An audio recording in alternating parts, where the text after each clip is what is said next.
अस्सलाम वालेकुम गाइस। शुरू अल्लाह के नाम से जो बड़ा मेहरबान और नयत रहम करने वाला है।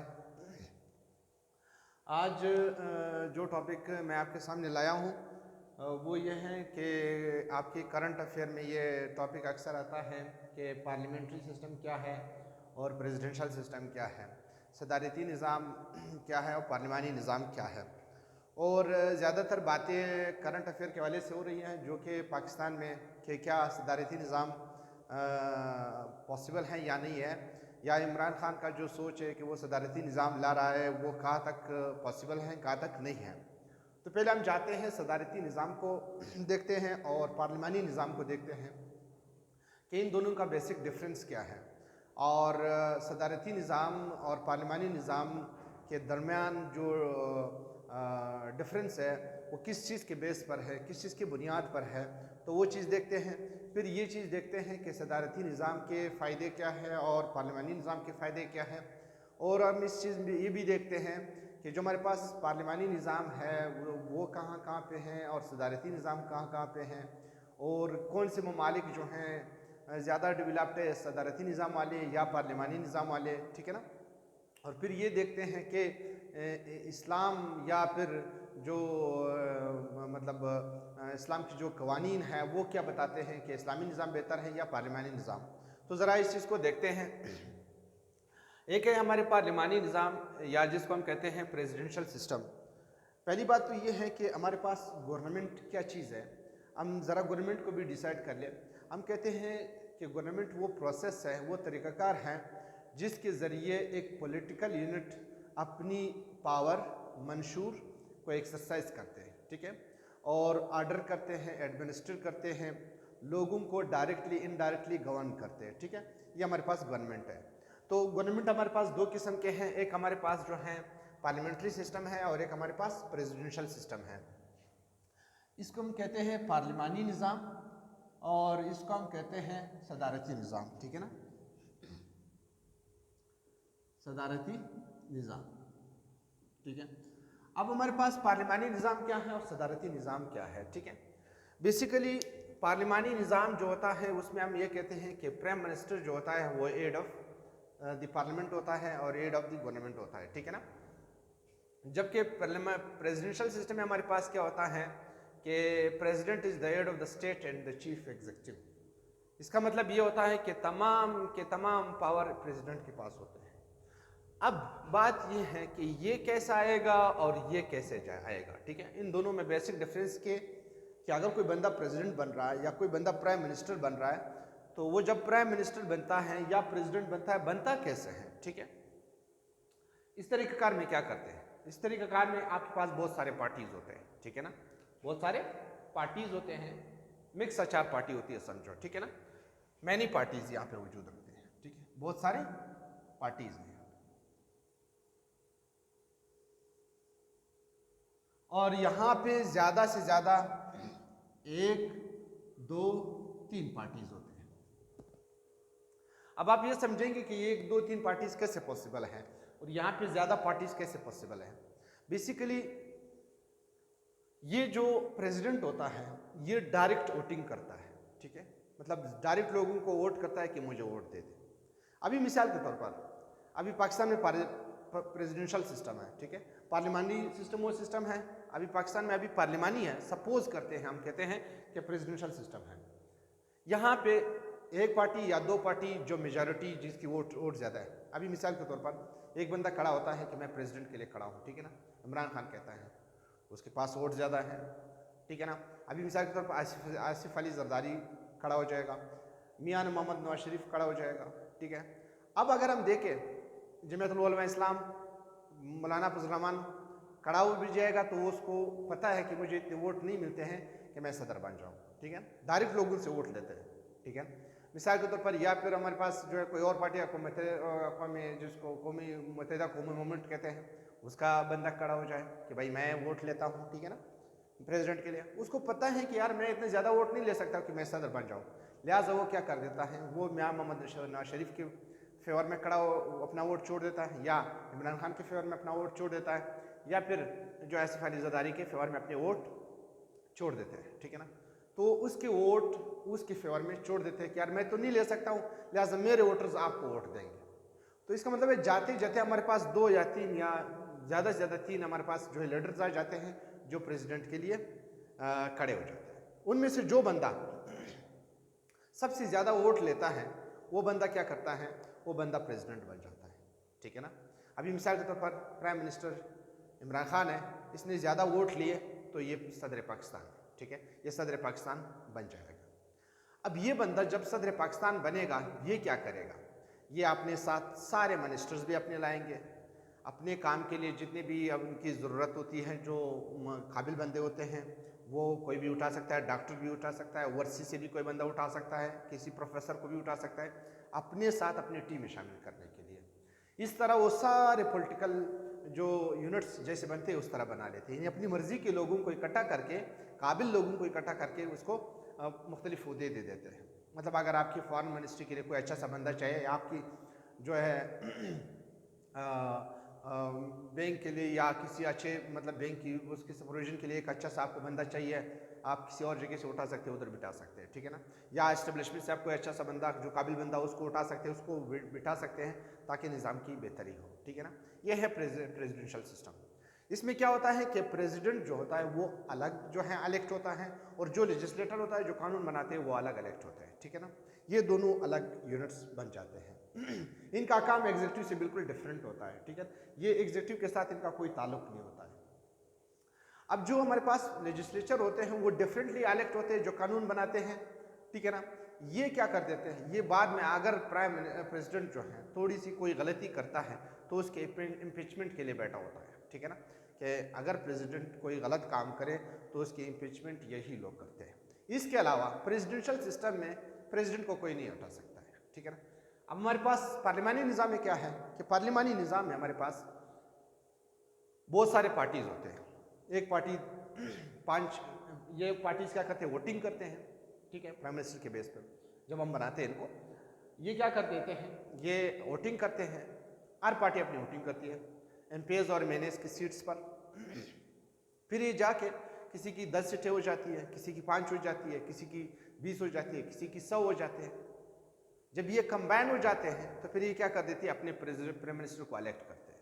इसका मतलब ये हुआ कि प्राइम मिनिस्टर इन लोगों की के ऊपर डिपेंडेंट है जिन्होंने इनको प्राइम मिनिस्टर बनाया है, ठीक है। अब ऐसे होता क्या है यहाँ पे इस तरह मसलों में, इस तरह मसलों में ये होता है कि जैसे प्राइम मिनिस्टर बहुत सारे लोगों की वोटिंग से आ गया, यानी एमपीएस के एमएनएस के वोटिंग से आया, तो ये जो एमएनएस है फिर बाद में क्या करते हैं, उनको ब्लैकमेल करते हैं। कोई कहता है मुझे ये जो है ये वजारत दे दो, कोई कहता है मुझे ये वजारत दे दो, कोई कहता है मेरा ये ट्रांसफ़र कर ले, कोई कहता है मेरा ये पोस्टिंग कर ले, कोई क्या क्या क्या क्या कहता है। मतलब इसका मतलब ये होता है कि प्राइम मिनिस्टर ने क्या करना होता है, हर बंदे को खुश करना होता है, जिसकी वजह से एक्सरसाइज ऑफ पावर या गवर्नमेंट जो है वो डिसफंक्शन हो जाता है। एक दूसरी बात क्या है कि जैसे ही ये बंदे इलेक्ट होते हैं पार्टी के ज़रिए, ये क्या कर देते हैं, पैसों के ज़रिए लोगों को ख़रीद लेते हैं, जो एमएनएस एमपीएस होते हैं, ठीक है। ये जैसे ही लोगों को ख़रीद लेते हैं अपने वोटिंग के लिए, ठीक है, जैसे ही वो मिनिस्टर बनते हैं तो वो क्या कर देते हैं, अपनी जो पैसे दिए हुए पैसे उनको पूरा कर लेते हैं। तो इसलिए आपका जो उनके पास जो गवर्नमेंट का जो वो होता है, गवर्नमेंट की जो अथॉरिटी होती है वो सही तरह एक्सरसाइज नहीं कर सकते हैं। इस तरह हमारे पास पार्लियामेंट्री सिस्टम में ये इशू होता है। अब इसके इशू नहीं है, बहुत सारे इशू और भी आएंगे, हम इसको 1 बाय 1 डिस्कस करेंगे, ठीक है। और ये पार्लियामेंट आता है, क्या कर देता है, प्राइम मिनिस्टर को जो है सेलेक्ट करता है, बल्कि इलेक्ट करता है, हम ये कह सकते हैं, ठीक है ना। प्राइम मिनिस्टर फिर बाद में क्या कर सकता है, पार्लियामेंट को डिसॉल्व कर सकता है, ठीक है। फिर मुख्तलिफ पार्टीज़ को, लोगों को मुख्तलिफ किस्म के वो दे देते हैं, मतलब हर एक को खुश करने की कोशिश करते हैं। इस दौरान अपनी पार्टी के लोग, प्राइम मिनिस्टर के अपनी पार्टी के लोग अगर नाखुश हो जाए तो वो क्या कर देते हैं, दूसरे पार्टी में चले जाते हैं। तो इसका मतलब है प्राइम मिनिस्टर क्या हो जाता है, कमज़ोर हो जाता है। लिहाजा प्राइम मिनिस्टर ने क्या करना है, अपनी मुद्दत को पूरा करने के लिए, अपनी जो है वज़ीर आज़मशिप को बचाने के लिए वो इन लोगों को खुश भी करते हैं, इनको पैसे भी देते हैं, बहुत सारे इश्यूज़ यहाँ पे आ जाते हैं, ठीक है ना। और हमारे पास जो प्राइम मिनिस्टर होता है वो डिपेंडेंट होता है पार्लियामेंट के ऊपर, ठीक है। पार्लियामेंट जो कहेगा वो वही करेगा, पार्लियामेंट अगर नहीं चाहेगा तो वो नहीं कर सकता है, ठीक है, क्योंकि इनकी कुर्सी जो है वो किसके हाथ में, पार्लियामेंट के हाथ में है, लोगों के हाथ में है, यानी कुछ एमएनएज है उनके हाथ में, कुछ स्पेसिफिक लोगों के हाथ में होती है, ठीक है ना। यहाँ पे सबसे ज़्यादा इंपॉर्टेंट काम जो एस्टेब्लिशमेंट को होता है, जो गवर्नमेंट को गिराते हैं, ठीक है। एस्टेब्लिशमेंट क्या करते हैं, एस्टेब्लिशमेंट जो है लोगों को लेते हैं, एक पार्टी से दूसरे पार्टी में मुंतकिल करते हैं, या अपोजिशन के साथ कर देते हैं, या कोई बिल अगर पास होता है किसी मेजॉरिटी पार्टी के उससे फेवर में पास होता है, या वो चाहते हैं अपने मंशूर को इम्प्लीमेंट कर ले, या लोगों के साथ उन्होंने जो प्रोमिसेस किए उन प्रोमिसेस को पूरा कर ले, और इसमें ही जो प्राइम मिनिस्टर होता है उसकी पार्टी का फ़ायदा होता है। तो ये जो इस्टेब्लिशमेंट क्या कर देता है, इन लोगों को ख़रीद लेते हैं और क्या कर देता है, दूसरे पार्टी के साथ उनकी लिंक करवा देते हैं, और ये जाके अगले उनके फेवर के ख़िलाफ़ वोट देते हैं, जिसकी वजह से उसका मंशूर का इम्प्लीमेंट होना ये प्रॉब्लम का शिकार हो जाती है। इस तरह सिस्टम में हमारे पास ये भी होता है कि हमारे पास यहाँ पे ट्रांसफ़र, पोस्टिंग वगैरह बहुत सारे जो की पोस्ट होते हैं, इनके लिए नाकाबिल लोग, नालायक लोग क्या कर देते हैं, पैसे देते हैं इन ही मिनिस्टर्स को, और ही मिनिस्टर्स भी क्या कर देते हैं, यही ट्रांसफ़र पोस्टिंग करवाते हैं, ठीक है। यानी इसका मतलब ये है कि डेलीगेशन ऑफ पावर में या फिर आपके पास एक्सरसाइज ऑफ पावर में जो है नालायक लोगों के हाथ चली जाती है, जिसकी वजह से जो हमारे पास गवर्नमेंट की जो डेलीगेशन ऑफ पावर होता है वो कमज़ोर हो जाता है, या एक्सरसाइज ऑफ पावर कमज़ोर हो जाता है, या लोगों को जो है फैसिलिटेट करने का जो प्रोसेस है वो वीक हो जाता है नालायक लोगों के आने की वजह से, और वो सिर्फ करप्शन के बेस पर। तो इसका मतलब है इस तरह सिस्टम में हमारे पास करप्शन बहुत ज़्यादा होती है और गवर्नमेंट जो है डिसफंक्शनल हो जाता है। यहाँ पे हमारे पास अगर हम दूसरी साइड पर आते हैं, प्रेसिडेंट इलेक्ट होता है through the direct voting of the citizens. Citizens क्या करते हैं, वोट करते हैं, 3 बंदे खड़े हो गए, जैसे हमारे पास चाइना में 1 पार्टी सिस्टम है, या कोई कहीं 2 पार्टी सिस्टम है, या कहीं 3 पार्टी सिस्टम है, ठीक है ना। तो 3 पार्टीज होते हैं या 2 पार्टीज होते हैं।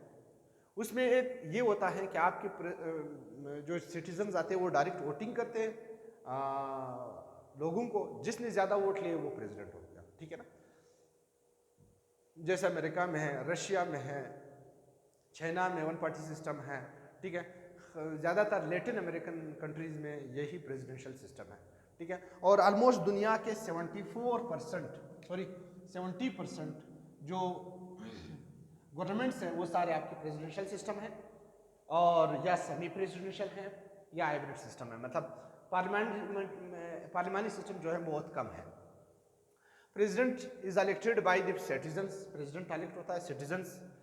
President does not make loss, the elected legislature make loss. ये जो हमारे पास लेजिस्लेटर होता है ये अलग सेपरेटली इलेक्ट होता है, ठीक है, कि वो लॉज बनाए, कानून बनाए according to the wishes of the public. और प्रेसिडेंट जो है, the president make his team, president क्या कर देता है, अपना टीम बना देता है, जैसे हमारे पास खलीफा या अमीरुल मोमिनीन होता है, ठीक है। प्रेसिडेंट आ जाता है, वो अपने साथ बंदूक को लाता है, उनको मुख्तलिफ किस्म के पोस्टिंग देते हैं, या फिर उनको मुख्तलिफ पोजीशंस देते हैं, या उनको मुख्तलिफ मिनिस्ट्रीज देते हैं, किन किन लोगों को, काबिल लोगों को, ठीक है ना। अब ये इसका फ़ायदा क्या है, इसका फ़ायदा ये है कि एक तो प्रेसिडेंट आता है, एक तो इसका जो पार्लियामेंट के ऊपर जो डिपेंडेंसी थी वो ख़त्म हो गई, यानी इसका मतलब ये है कि ब्लैकमेलिंग बंद होगी, ठीक है ना, क्योंकि वो अपनी मर्जी का बंदा लाता है, ठीक है। ये डिपेंडेंट नहीं होता है उस पर कि आप मुझे वोट करें या ना करें, क्योंकि उसकी वोटिंग से उसको फ़र्क नहीं पड़ता है। अलबत्ता अगर प्रेसिडेंट कोई काम करे तो लेजिस्लेटर एग्जीक्यूटिव के साथ उसकी कंसल्टेशन के साथ प्रेसिडेंट को इम्पीच कर सकते हैं कि ये आपने गलत किया है, ठीक है, लेकिन ऐसे डायरेक्ट आपको उसको नहीं हटा सकते। तो लिहाजा वो जब काबिल बंदा लाता है किसी पोस्ट पर बिठा देता है या मिनिस्ट्री देती है, तो इसका मतलब ये है कि वो मिनिस्टर जो होता है वो जवाबदेह होता है, किसको जवाबदेह होता है, प्रेसिडेंट को जवाबदेह होता है, और प्रेसिडेंट जो है जवाबदेह होता है डायरेक्ट पीपल को जवाबदेह होता है। अब जब ये अपने पास अपने साथ बंदे लाते हैं और उस बंदे से अलग अलग काम लेते हैं, अगर नहीं चाहते हैं, अगर वो उसकी, इसका मतलब ये है कि ये जो मिनिस्टर है जो काम कर रहा है वो तब तक मिनिस्टर है जब तक प्रेसिडेंट खुश है, और यहाँ पे क्या है, प्राइम मिनिस्टर तब तक प्राइम मिनिस्टर है जब पार्लियामेंट खुश है। देखो अपोजिट बातें हैं, जब प्राइम मिनिस्टर हैं, जब आपके पार्लियामेंट जो है वो खुश है। लेकिन यहाँ पे क्या है, प्रेसिडेंट खुश है जब उसकी लेजिस्लेचर या जो लोग हैं उनके वो खुश है, ठीक है ना। प्रेसिडेंट तब खुश है अगर ये लोग काम कर रहे हैं, अगर ये लोग काम नहीं कर रहे तो प्रेसिडेंट खुश नहीं। इसका मतलब ये है कि प्रेसिडेंट इसके ऊपर जो है एक्सट्रीम पावर रखता है, ठीक है।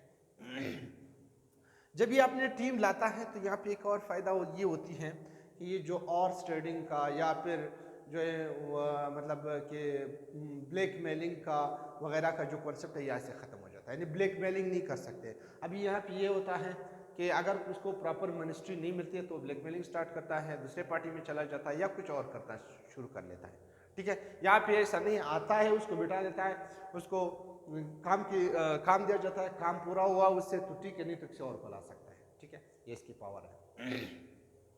स्मॉल प्रोविंसेस बनाए जाते हैं और फिर इसमें बाकायदा एक बल्दियाती निज़ाम है और इसमें मुख्तलिफ़ किस्म के तरीक़ाकार होते हैं। ज़रूरी नहीं कि सिर्फ इसी तरह तरीके से छोटे छोटे प्रोविंसेस या बड़े बड़े प्रोविंसेस बनाना और फिर मैन पावर को डेलीगेट करना, ये इनका काम है। इसमें हमारे पास यूएस है, चाइना में वन पार्टी सिस्टम है, रशिया में ये भी ऑलमोस्ट प्रेसिडेंशियल सिस्टम है, रशिया है वगैरह वगैरह। अब यहाँ पे मैंने एक सेंटेंस लिखा है, why US attack Libya and Iraq. याद रखें, अगर आपके पास पार्लियामानी निज़ाम होता, लिबिया इराक की जितनी भी कंट्रीज है जिसके ऊपर अमेरिका ने अटैक कर दिया, ये क्या कर देते कि ये पार्लियामानी निज़ाम में अमेरिका आसानी से, आप ये कह सकते हैं कि पाकिस्तान में अक्सर आपने देखा है कितना गवर्नमेंट में उतार चढ़ाव आता है, ठीक है ना। कभी जो है मतलब मसला आती है, कभी क्या आती है, कभी क्या होती है, कभी कौन सा प्राइम मिनिस्टर होता है, कभी किसकी गिरा देते हैं, कभी किसकी कुर्सी की उठा देते, उछाल लेते हैं, मतलब बहुत सारे इस तरह इशूज रहते हैं पार्लियामानी निज़ाम में। अमेरिका क्या कर सकती थी, यहाँ से डायरेक्ट पार्लियामानी निज़ाम होती है, अगर इराक लिबिया में, क्योंकि वहाँ सदारती निज़ाम था ना इराक लिबिया वगैरह में, तो वो डायरेक्ट कुछ मिनिस्टर्स को लेके उसकी गवर्नमेंट को गिरा सकते थे, आसानी से गिरा सकते थे, लिहाजा उसको अटैक करने की ज़रूरत नहीं होती अगर इराक लिबिया में पार्लियामानी निज़ाम होता। लेकिन इराक में कौन सा, लिबिया में कौन सा निज़ाम था, हमारा सदारती निज़ाम था, इसलिए वो इस तरह कुछ नहीं कर सकता था, इसलिए इसको क्या करना पड़ा, डायरेक्ट अटैक करना पड़ा। अमेरिका आई, डायरेक्ट अटैक कर दिया और जो है उसकी गवर्नमेंट को गिरा दिया अटैक के जरिए। यानी इसका मतलब ये है कि इस तरह पार्लियामानी निज़ाम में ऐसा नहीं, ऐसा पॉसिबल है, जबकि सदारती निज़ाम में ऐसा पॉसिबल नहीं। सबसे इम्पोर्टेंट बात यह है कि यहाँ पे जो है हमारे पास इंटरफेयर नहीं करते हैं, हमारे पास इस्टेब्लिशमेंट जो इंटरफेयर नहीं कर सकती है, क्योंकि अगर आपने प्रेसिडेंट को हटाना है तो इसको लेजिस्लेचर के ज़रिए आपने इसको हटाना है, और वो तब होगा जब वो कोई गलत काम करेगा या जो मतलब उसकी पार्लियामेंट ये समझेगा कि प्रेसिडेंट जो है वो एल नहीं है, तो वो क्या कर देता है, इसलिए इंटरफेयर नहीं कर सकते। लेकिन हमारे पास सबसे ज़्यादा सूट करता है हमारे मुल्क का जो निज़ाम है वो चूँकि पार्लियामानी निज़ाम है, क्योंकि ये इस्टेब्लिशमेंट को ज़्यादा सूट करता है, क्योंकि आसानी से ये चाहते हैं कि किसी को गिराए किसी को उठाए। एक जो हमारे पास दूसरी बड़ी बात यह है कि हमारे पास कुछ लोग क्या करते हैं, ये जो सदारती निज़ाम है कुछ लोग इसके ख़िलाफ़ हैं, कुछ लोग इसके फेवर में हैं। असल बात तो ये है कि हमारा जो सदारती निज़ाम है वो एक इस्लामी निज़ाम है, ठीक है। इस्लामी निज़ाम में भी अमीरुल मोमिनीन होता है, खलीफा होता, ठीक है। लोग उसको ज़्यादा सर्विसेज, जिसके सर्विसेज होते हैं इस्लाम के लिए, उसको कहते हैं कि इसकी सर्विसेज ज़्यादा है, इसकी सर्विसेज ज़्यादा है, अब इनको वोट कर ले, जो ज़्यादा वोट लेगा वो जो है अमीरुल मोमिनीन होगा, खलीफा होगा। यह अमीरुल मोमिनीन क्या कर देता था, आता और फिर हर सूबे पर अलग गवर्नर या कोई आमिल या वाली जो है उसको बिठा देता, तो उससे काम लेते थे, ठीक है। तो बेसिकली हमारे पास जो सदारती निज़ाम है वो एक इस्लामी निज़ाम से माखज़ है उसकी। अब कुछ लोग इसको इंटरफेयर, इस जो हमारे पास सदारती निज़ाम को अयूब खान, ज़ियाउल-हक, याया, मुशर्रफ के साथ जोड़ लेते हैं कि भाई ये जो सदारती निज़ाम आए हैं, पहला आया आपने जंग आरा, आपने जगह दे दी, दूसरा आया फिर आपने आधा कितना पाकिस्तान का थोड़ा सा कुछ हिस्सा दे दिया, तीसरा आया उसने कलशनकोव कल्चर लाया, चौथा आया उसने हमारे ऊपर जो है जंग मसलत कर दी। मुशर्रफ की बात मतलब कर रहे हैं कि उसने हमारे ऊपर जो है टेररिज्म जो है इस्टेब्लिश कर दी। बेसिकली बात यह है कि हमारे पास जितने भी मसला है, जितने भी इन्होंने सदारती निज़ाम लाया है। सदारती निज़ाम तो नहीं था, बल्कि वो किस्म का मार्शला था। बेशक उन्होंने रेफरेंडम किया था, वोट लिए थे, लेकिन उनका जो निज़ाम था वो एक मार्शला समझा जाता है। उनका जो निज़ाम है वो एक हमारे पास जो है हम ये कह सकते हैं सदारती निज़ाम नहीं समझा जाता है। बेसिकली सदारती निज़ाम में हमारे पास लोग जो होते हैं वो फ्री होते हैं, वो मतलब वोट किसको कर सकते हैं। जबकि मुझे खुद याद है कि मुशर्रफ के दौर में जो वोटिंग हुआ था वो बाय फोर्स हुआ था। सब लोगों ने कहा कि मुशर्रफ को वोट करो, तो मुशर्रफ के पास साथ कोई दूसरा बंदा नहीं था कि वो भी वोट के लिए खड़ा हो जाए, भाई मैं भी हूँ, ठीक है ना। वो खुद आया और कहते हैं कि मुझे वोट करो, मैं सदर बनूँ, तो और कोई बंदा था ही नहीं, हम मुशर्रफ को वोट देते। तो बेसिकली दूसरी बात यह है कि अगर हम यूब खान की बात करें तो उसने भी पार्लियामेंट का सहारा लिया था, ठीक है ना। मतलब अगर जो भी हमारे पास मार्शला जो फौजी प्रेसिडेंट आए तो या तो वो मार्शला के ज़रिए है, या उन्होंने पार्लियामेंट का सहारा लिया है, या उन्होंने डायरेक्ट लोगों को बोला कि मुझे वोट कर दें। कोई इस तरह वो नहीं था हमारे पास इनके कन्फ्रंटेशन नहीं था लोग पार्टीज़ के बीच में कि यार इस पार्टी को वोट करे या इसको वोट करे, तो ऐसा कुछ नहीं था। तो ये ओवरऑल था सदारती निज़ाम और पार्लियामानी निज़ाम में फ़र्क। अगर इसके बारे में आपको भी कोई क्वेश्चन है तो आप मेरा व्हाट्सअप नंबर मैं देता हूँ अब थंबनेल में, तो वहाँ से मेरे आप मुझे पर्सनली व्हाट्सअप कर सकते हैं और मुझे कमेंट बॉक्स में बता सकते हैं। काइंडली अगर आपने मेरे चैनल को सब्सक्राइब नहीं किया, सब्सक्राइब कर ले, लाइक करें, शेयर करें। अल्लाह हाफ़िज़।